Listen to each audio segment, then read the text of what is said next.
Hey, what's going on, everybody? My name is eddabawsh. It feels so good to say that again. It's been way too long.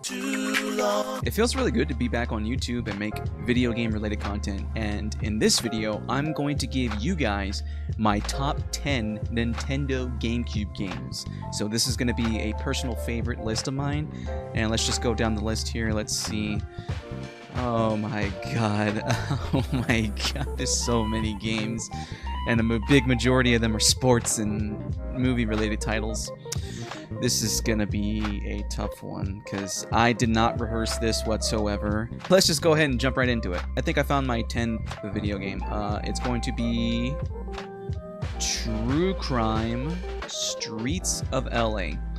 And the reason why I have it as number 10 is because, one, it's multi-platform, so no matter if you had a PS2, an Xbox, or even a Gamecube, or even a PC, you could play this game on any platform. For the longest time, I preferred this game over Grand Theft Auto 3 and Grand Theft Auto Vice City.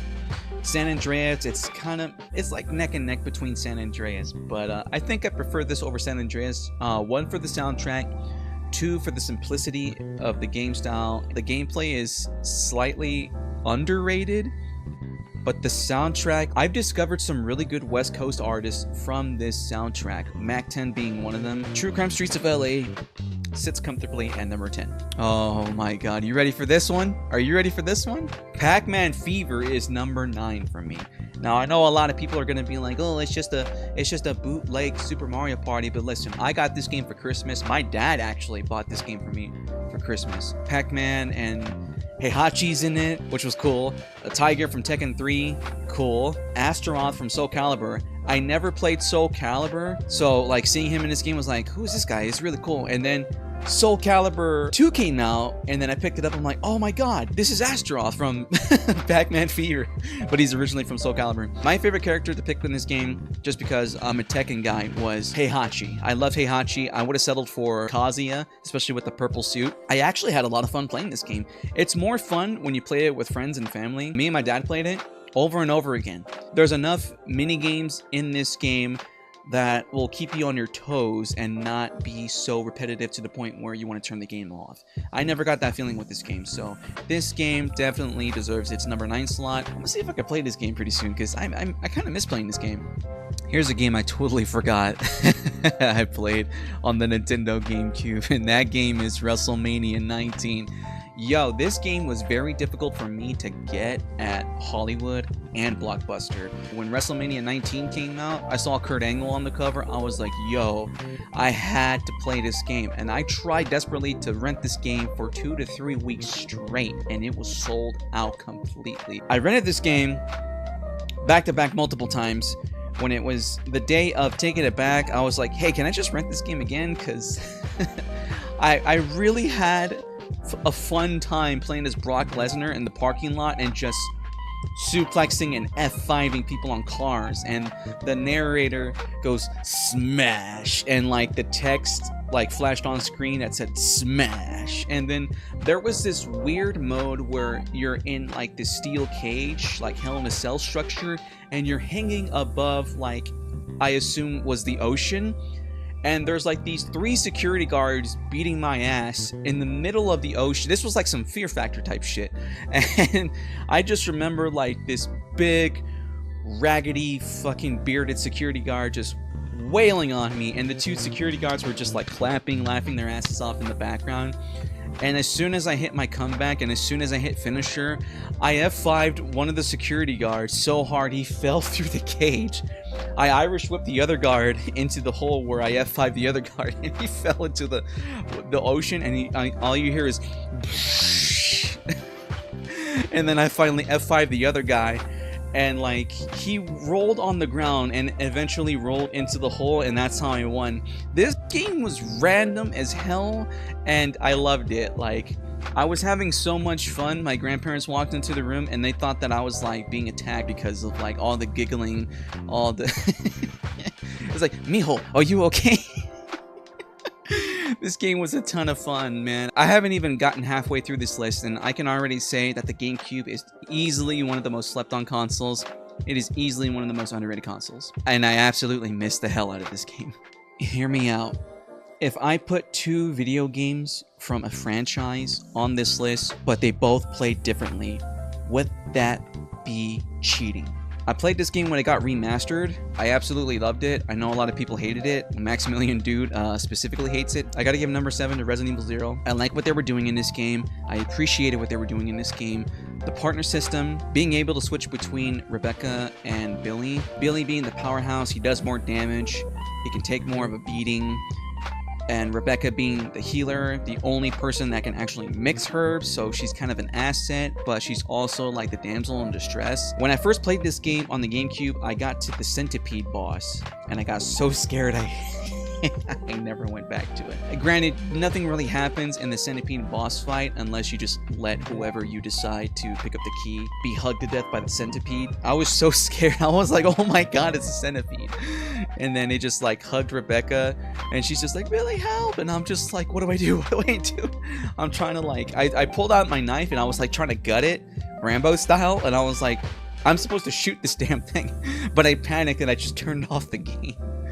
And then I didn't save it, so I had to redo the whole train sequence again. And I'm like, yeah, fuck that. If I beat the game like how I did a few years ago, it would probably go like to number 3, just because I really love this game. I love the end credits song that they play.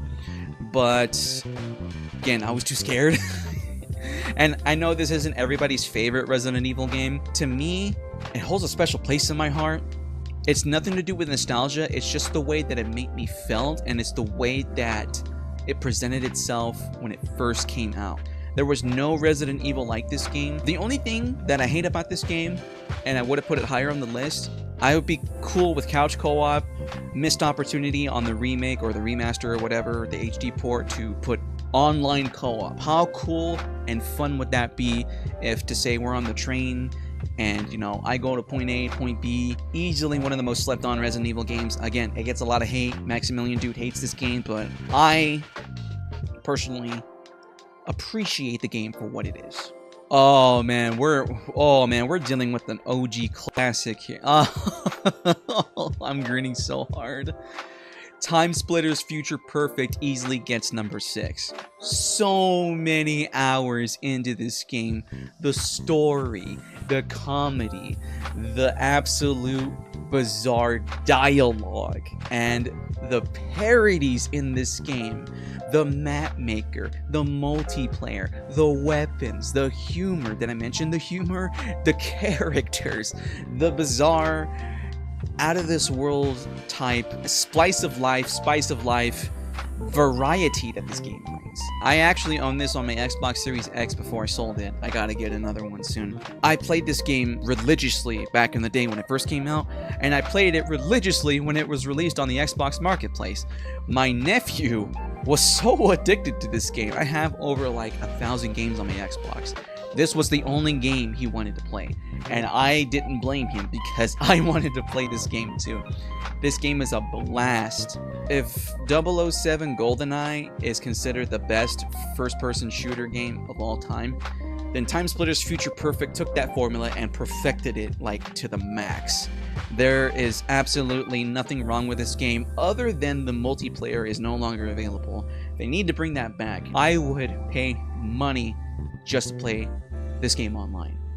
I absolutely love the story. I absolutely love the characters. I love the fact that you can go and time jump between, you know, the past, present, and future, but also like have this rendezvous with your past self / future self, and you kind of like give each other help, tips, and keys to progress throughout the story. It doesn't take itself seriously, but it's also considered like a very rock solid first-person shooter.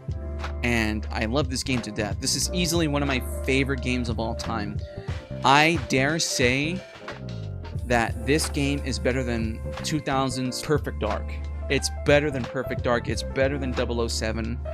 I love this game. They need to put like an HD remake port out for this game with 1, 2, and Future Perfect, and make the map maker online be able to trade maps to other players, while at the same time being able to verse each other. There needs to be casual matches, there needs to be ranked matches, there needs to be clans. This game has the potential to make a comeback. I would rather play this over Call of Duty any day, but that's just me. I love this game. All right, we're into the top 5. I know what my number 1 is going to be, but I don't know about the rest. Here we go. Luigi's Mansion is number 5. Yo, this was like Ghostbusters meets Super Mario, but Mario is technically missing / captured by Bowser, and it's up to Luigi to save him. It doesn't start off that way. It starts off like Luigi wins the jackpot and hits it big by winning his own mansion, and then when he looks at the map and then he puts the map down, it's like this big haunted mansion. It's basically Ghostbusters meets Mario, and I loved it. I love Egan when he's like, booyah, zuku zuku, yabo yabo, Luigi. And the soundtrack in this game is actually really, really, really good. I'm gonna be honest with you guys. This is another game I never beat, not because I was scared, but because I got lost. And you know, this was a time and place where the internet wasn't its thing at the time, so there was no like tips online, tutorials online, or what to do online. You had to basically buy Nintendo Power, and if you're like me, you absolutely hate reading and you just like caveman style through the game, hoping something would stick and land and maybe like a door would magically open, but that never happened for me. But I will say, the boss fights in this game, absolutely fantastic. I truly believe the first Luigi's Mansion was the best of the best. Oh man, I may be cheating a little bit, but you know what? I absolutely loved. I can't call it a game, I gotta call it a collection. This game basically came with Legend of Zelda 1, Legend of Zelda 2, Ocarina of Time for the Nintendo 64, and Majora's Mask for the Nintendo 64. It also has a little demo of Wind Waker. I gotta put this game on here because one, Ocarina of Time is like my personal favorite game of all time. It is like number 1. I love Majora's Mask. I think it's one of the greatest Zelda games of all time. Do I think it's better than Ocarina of Time? No, but it's right underneath it, you know what I mean? I'm not even lying. I can play Ocarina of Time any day of the week, any time of the week, at any given point, and I will go into that game feeling like I'm still playing the game for the very first time. Now, do I think the game can improve in certain things? Absolutely. I feel like the cutscenes could be skipped. I feel like the dialogue scenes can be skipped, especially with the Deku Tree. I feel like if you beat the game once, then they should give you that option, which would definitely make the replay value a little bit higher than it is. But there's so much to do in Ocarina of Time. There's like 8 or 9 temples. There's the first 3 basic ones, like the tree, inside the Deku Tree, the volcano, and inside the fish, which is my personal favorite when you're Kid Link. Then once you pull the Master Sword out and you fast forward like 7 years, after you beat the first temple, you have the choice to go back and forth between young Link and adult Link. You can absolutely just find out new stuff. You can go underneath the well, and there's like this big underground like zombie ghost infected like temple to explore. It's so good. It's so damn good. The top 3 temples that stand out to me the most are 1, Lord Jabba Jabba, because you're literally inside a fish and you're seeing things that a kid shouldn't see. The Water Temple, and honestly, when I played this game a few years ago, the Water Temple was the only temple I didn't have to YouTube in order to figure out what to do next. It took me like a good 40 to 50 minutes to beat that temple, with going in like remembering how to beat it from the past whatsoever. So I gotta give myself a pat on the back for actually beating that level, beating that temple on my own. Just raw dogging it. And then the Shadow Temple. It's like, this game holds a special place in my heart. Ocarina of Time holds a special place in my heart. If I was stranded on an island and this was the only game I had to play, there would be no arguments here. The soundtrack, the people you meet, the places you visit, the enemy variety in this game. Like, it's so beautiful. And I know I'm cheating a little bit because there's 4 games technically in this, but I had to put it on here. I had to put it on here. Alright, here we go. I had to put this game on this list. I think this game is great. I think Resident Evil 4 is one of the best in the franchise. In my personal opinion, when I played this game, it was different. It wasn't about zombies anymore. It was like this virus that's like infecting people, that's brainwashing them to be like this cult, and they're coming at they're people, right? And like, I'm losing my mind explaining this, but they're people, but they're under control by this plague, like this bug called Los Plagas. And it's funny going back to, because the main character's voice, what's his name, Sadler, I recognize his voice in Skyrim like nonstop. So like the gameplay for Resident Evil 4, rock solid. I like how you can shoot a person in the leg, and then when they drop to the leg, you can suplex them, or you can roundhouse kick them. You can do anything in this game. You can even use your knife, and like you can like slice away their legs, slice away their knees, and they'll be like, oh, like they'll be like stunned, and then you can like roundhouse kick them. And if you got like a bunch of them lined up, you can hit multiple enemies at once. The weapon upgrade system is amazing. I will say that this game has a high replay value with the mercenaries, with the infinite weapons, and the unlockable skins you get. My favorite being the Ashley Knight armor, simply because she can't be carried away. She's basically invincible, and even if you shoot a rocket launcher at her or a grenade, she's gonna survive. And I think we can all agree that Ashley brings down a little bit of the game. She brings down a little bit of the game. I understand it's a search and rescue for Ashley. She's the president's daughter and this and that, but she caused so many game overs for me. They kind of fixed it a little bit in the remake. I wasn't a fan of standing still in order to aim in one spot while trying to like throw a grenade. Like, why can't I move? Why can't I aim and move? You know what I mean? Like, I understand they were trying to keep it like how the original games were. It's like, would I play this game again? Probably, but I think I'd much rather prefer the remake, just for the simple fact that there's so much more to do. There's so much more weapons. There's DLC weapons. There's actual like reward in the remake. There's reward in this game too, but you got to put yourself through some Dark Souls type scenarios. So yeah. Alright, Metroid Prime is my second favorite Nintendo GameCube game. When I first played Metroid Prime, I was terrified. Like, I kept dying over and over again, and then whenever it zooms in on Samus's helmet cracked and it says like, you know, no oxygen, like ran out of oxygen, and then you hear the little wing, and then the screen just goes to black. That scared the shit out of me. In the Super Nintendo version and in the Game Boy Advance versions, it just shows her breaking out of her suit. Especially on the Super Nintendo, like when she breaks out of her suit, it didn't really scare me. I was just like, oh, like she's free now. And then it's like game over. I'm like, oh crap. And then the Metroid Fusion one where it's like she breaks out of her suit and then she's like, oh, like I'm dead. And then in this one, it's just like, oh no, she's dead. And I was like, oh my god. It took me a good year to beat this game. And again, this was a time and place before the internet, YouTube was a thing. So I was pretty much raw dogging my way through this game. I was jumping in Dark Souls style. I'm not gonna lie, I died so many times to those little frost dinosaur things. Not the mini ones, but like the boss in general where you get the wave beam. Yo, and I will admit, in this point in my life, I was kind of a meathead when it comes to like dodging in video games. I'm typically like, oh, you hit me as hard as you can and I will still shoot you. Yeah, that doesn't work in this game. I'm sorry. Like most of these boss fights, when I first played the boss fights, I was literally just standing there like Jake Gyllenhaal from the Southpaw movie and just getting tagged in the face over and over again. I didn't rely on dodging. I didn't use the lock-on mechanics. I was trying to Halo Combat evolve my way into like aiming for like the weak spots and everything. It turns out that doesn't work. You actually need to use the resources. You need to scan.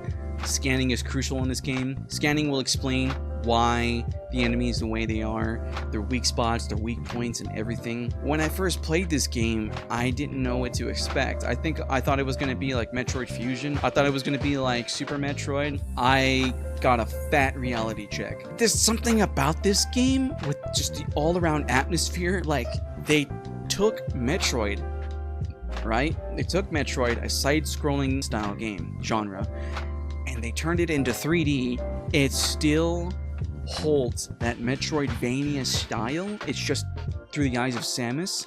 It's in first person, and you actually have to like jump side to side, something I'm not really familiar with. I'm just used to like, you know, going back, forth, jump, turn into a ball, plant a bomb, and then boom. you know? But this game, like, it revolutionized the franchise. This game was so successful, it launched 2 other games and a 4th game in the works coming soon in 2025. It was like the Resident Evil of the Metroid games. And granted, they're all scary. They all have got like that sci-fi alien type feel to it. But this game, when you actually see the Metroids come at you and they're hogging the screen, oh, dude, imagine if this game was in VR. Oh, man, and you hear the thing on, like, the surround sound? Oh, man. I've beaten this game twice. I love this game. I love the boss battles. I love the music. I love the snow area music. That's probably my favorite one. I know that's, like, everyone's favorite, but when I first heard that, it's so peaceful, and then, like, these ice dinos, like, attack you, and you gotta, like, dodge to the back and shoot them in the back because that's their weak spot. I'm like, man, so much for being peaceful. Oh, man, this game and this franchise, man, I swear. You guys ready for this one? Metal Gear Solid Twin Snakes is my #1 Nintendo GameCube game. I love the original Metal Gear Solid, and everybody who loved the original Metal Gear on the original PlayStation 1 did not particularly care for this, but I much rather prefer this over the original. Not because of the HD graphics, although that does help, but the fact that I'm able to actually aim my weapons in first person so I can actually see exactly what I'm aiming at.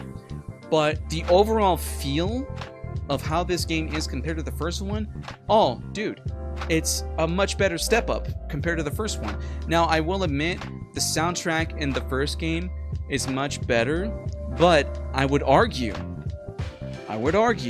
that Gray Fox and Psycho Mantis have much better theme songs in Twin Snakes than they do in the original. And I just love how the cutscenes are. It's not just like them and polygons like twitching back and forth like this, like to know that they're talking, but you actually see Snake, like you can see his expression, you can see people's expression. One of my favorite cutscenes in this game is when Snake, I think he does like a backflip onto the sniper rifle, and then he pops the sniper rifle and then he holds it like a pistol, and then he shoots Sniper Wolf, kills her. They had to remake the Otacons like, why? I loved you, Sniper Wolf. It makes me feel more for Otacon in this game. It makes me feel for the guy. And I like how everybody is more detailed. And I also like the fact how Gray Fox doesn't sound like the DARPA chief, because they both share the same voice actor in the first game. There's a little bit more detail in this game. There's a little bit more diversity in this game. There's a little bit more of everything in this game. You could argue that they just copy and pasted the gameplay from Metal Gear Solid 2 and put it here, but I think I would rather play Metal Gear Solid 2 for its gameplay over Metal Gear Solid 1 on the PS1 any day. I played this game back to back multiple times. I think I've beaten this game more times on the GameCube than I have on the original PlayStation. I've beaten this game like, I want to say like a good 8 times.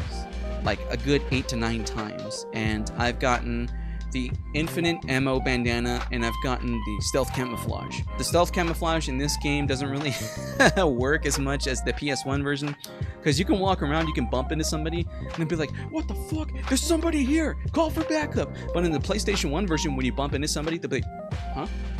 What? Okay. I like the boss battles in this game.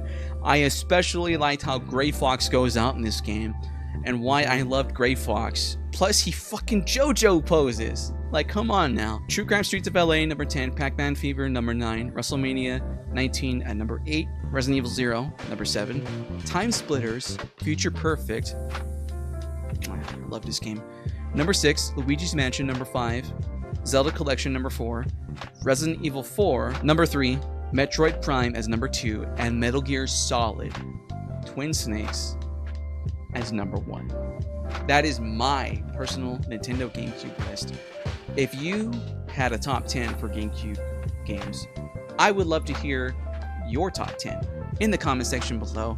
Let's talk, let's chat. If you like this tier list and you want to see more, I'm going to make another top 10 list. I'm going to have a voting poll on my Twitter/X account and on my Instagram. Follow me there. Follow me for more updates. Link in the description. This was fun.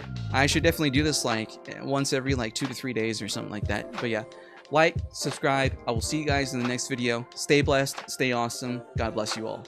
Peace.